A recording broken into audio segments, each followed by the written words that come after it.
greeting for peace because it's a backup plan, just like Candy did, to record the response to guiding questions for tonight peace class. Because of some trouble for the connection, so I also will record mine. And let me start. So first, thank you very much to Candy from Visions for Peace, the project lead in the Philippines, for supporting and contributing to PANDAI's this month peace class with special occasion in commemorating International and also National Children's Day, which was yesterday, 23rd of July. First, the guiding question that we share together is how do we together with our community in supporting the younger ones, including children in this hard time and also uncertain time, to keep believing in their dream. As the founder of PANDAI and also personally as a peace educator, I believe Children's Day can be used as learning and healing day for children and adults who used to be children. Learning is not only done by children but also by adults in time of teaching. Learning to listen when someone is talking, for example, is a small thing that adults can relearn while teaching their children. And secondly, learning to not exclude anyone, it's also important. Next is learning to only say kind words, which is often forgotten in time of busy days, especially by adults who keep working every day. And then learning to speak gently. And last one, learning to show respect for each other. Second thing I point out is about healing besides learning. Healing is another point because according to several reports, nowadays in time of isolation, women and child become the victims of abuse, and this case increases significantly in time of isolation at home. Many adults who have not healed themselves from past violent childhood usually turn out to be violent parents or teachers, sadly, for their children or students. And then the second guiding question that I share with Candy is social disparity and economic gap are seen more visible in this pandemic time, where the less privileged kids affected more. So do you have any experience to share in dealing with it? And the answer to this question, besides online and blended learning, offline learning is still the only option for less privileged children. In many rural places in Indonesia called 3T atau 3T, tertinggal, terdepan, terluar. In English we can say the areas that are included as left behind, most front or in the border or frontier of Indonesia, and also the outermost part of Indonesia archipelago. Teachers and parents support their children's education by using physical books and printed or photocopy materials.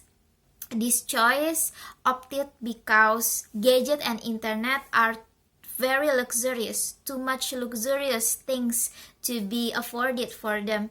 Even the parents have a smartphone, they usually only use it to access WhatsApp and Facebook. And for a family with more than a kid, finds this challenging to provide a gadget or laptop for each child to do online learning. Next question, number 3. Do you think peace education is still impactful in this pandemic time, especially for kids and teens who never experienced pandemic in their lives before?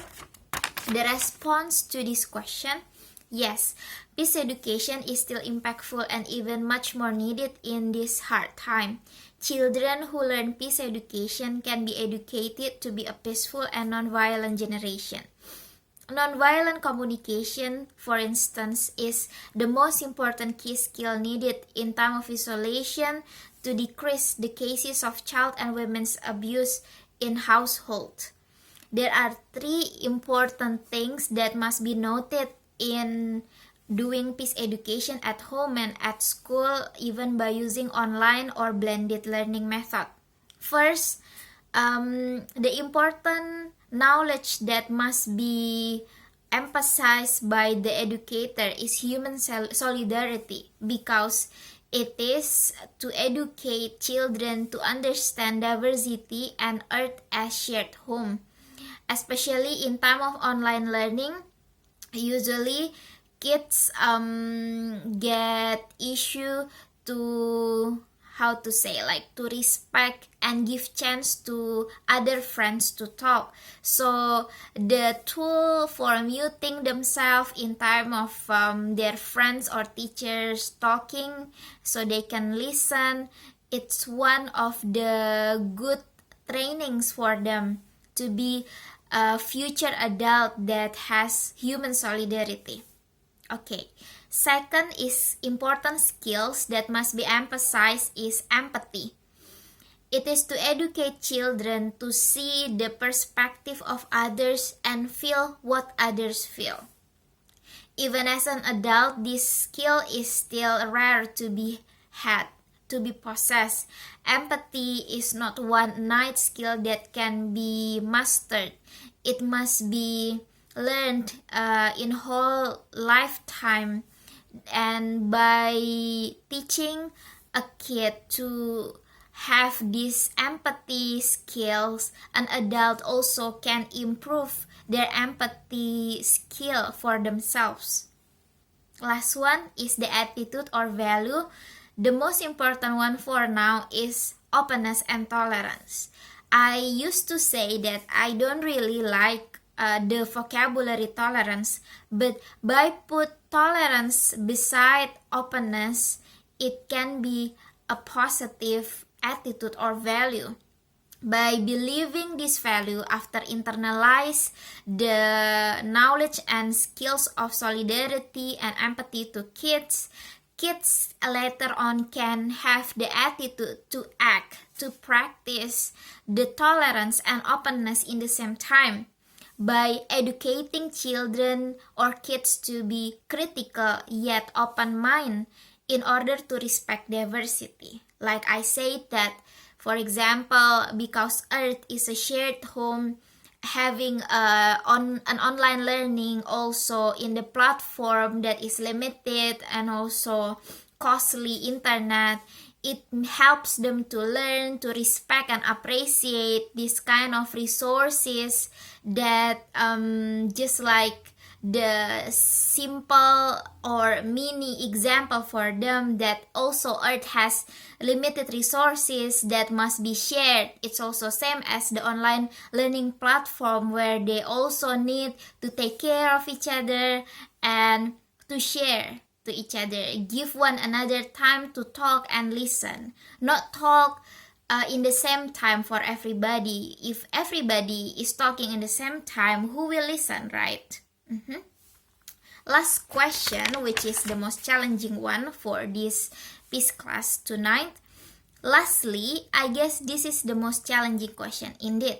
How could we support the kids who hindered from their dreams because of their unchosen identities such as ethnicity, religion, gender, etc., particularly when their close ones like parents, family, teachers do not support them?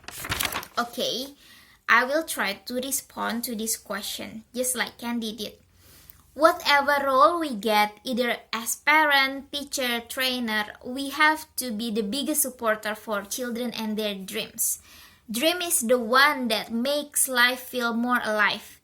Killing children's dream by underestimating them just because once an adult could not make her or his dream come true when she or he was a child will go nowhere, for sure.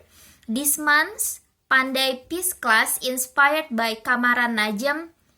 If he's still alive, I hope he still has hope to be free, and if he has passed away, I hope he can rest in peace. Kamaran Najm is a talented Iraqi photojournalist who was kidnapped by ISIS on June 12, 2014.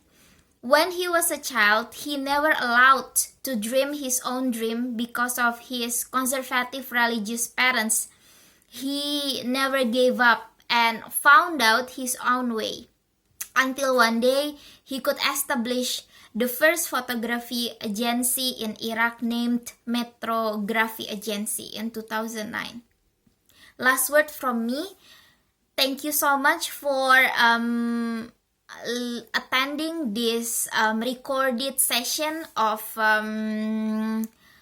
Pandai's Peace Class this month in commemoration of Children's Day.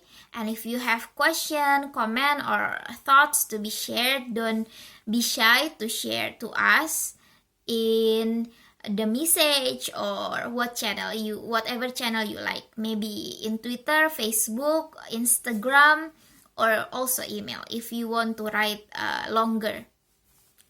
And the closing statement I want to say is, courage comes from the word heart. In Latin, it is cor. So believe in your heart and you will be brave. We are all adults who for sure have childhood trauma. And it's not too late for us to heal ourselves. So we will be a peaceful role model for our children, students, or any younger ones. Again, thank you so much. Greeting for peace.